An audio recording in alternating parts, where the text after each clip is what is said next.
Genesis chapter 18, New Living Translation. The Lord appeared again to Abraham near the oak grove belonging to Mamre.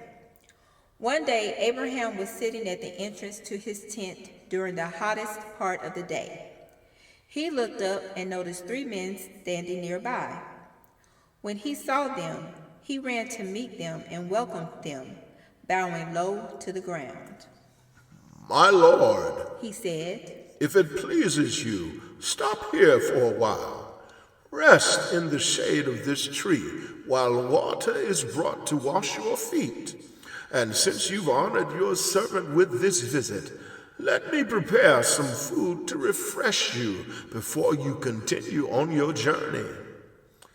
"All right," they said. "do as you have said."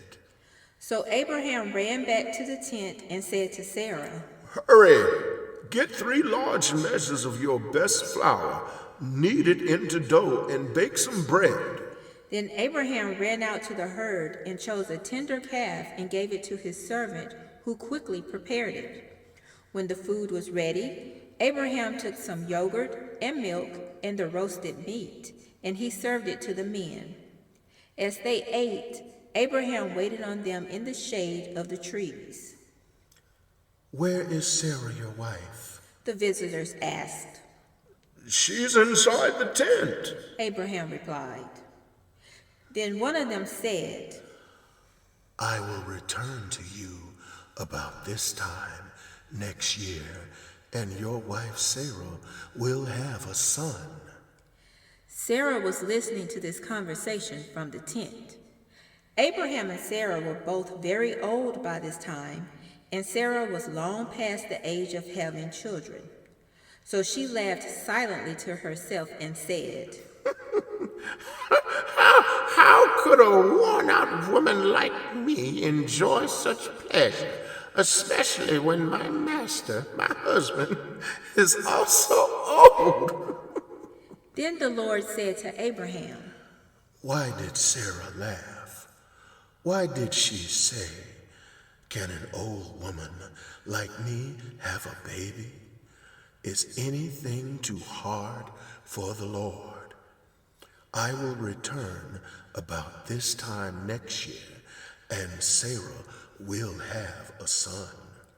Sarah was afraid, so she denied it, saying, I did not laugh." But the Lord said, "No, you did laugh." Then the men got up from their meal and looked out toward Sodom.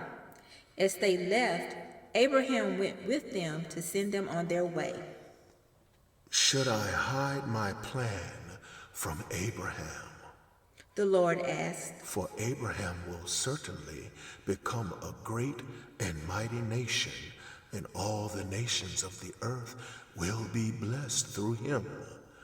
I have singled him out so that he will direct his sons and their families to keep the way of the Lord by doing what is right and just. Then I will do for Abraham all that I have promised." So the Lord told Abraham, "I have heard a great outcry from Sodom and Gomorrah because their sin is so flagrant. I am going down to see if their actions are as wicked as I have heard. If not, I want to know." The other men turned and headed toward Sodom, but the Lord remained with Abraham. Abraham approached him and said, "Will you sweep away both the righteous and the wicked? Suppose you find 50 righteous people living there in the city.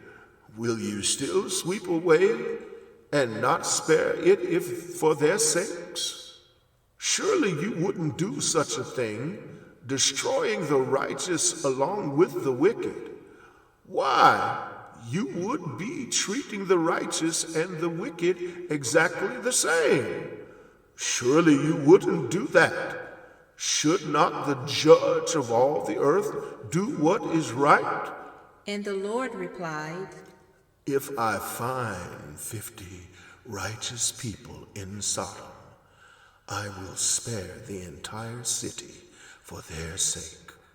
Then Abraham spoke again. Since I have begun, let me speak further to my Lord, even though I am but dust and ashes. Suppose there are only 45 righteous people rather than 50. Will you destroy the whole city for lack of 5? And the Lord said, I will not destroy it if I find 45 righteous people there. Then Abraham pressed his request further. Suppose there are only 40. And the Lord replied, I will not destroy it for the sake of the 40. Please don't be angry, my Lord.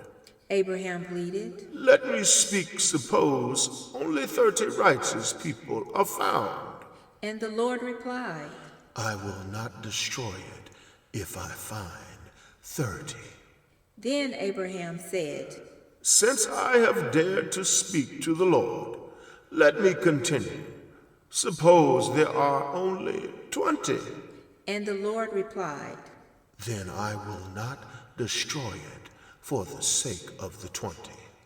Finally, Abraham said, Lord, please don't be angry with me if I speak one more time. Suppose only 10 are found there. And the Lord replied, Then I will not destroy it for the sake of the 10. When the Lord had finished his conversation with Abraham, he went on his way, and Abraham returned to his tent.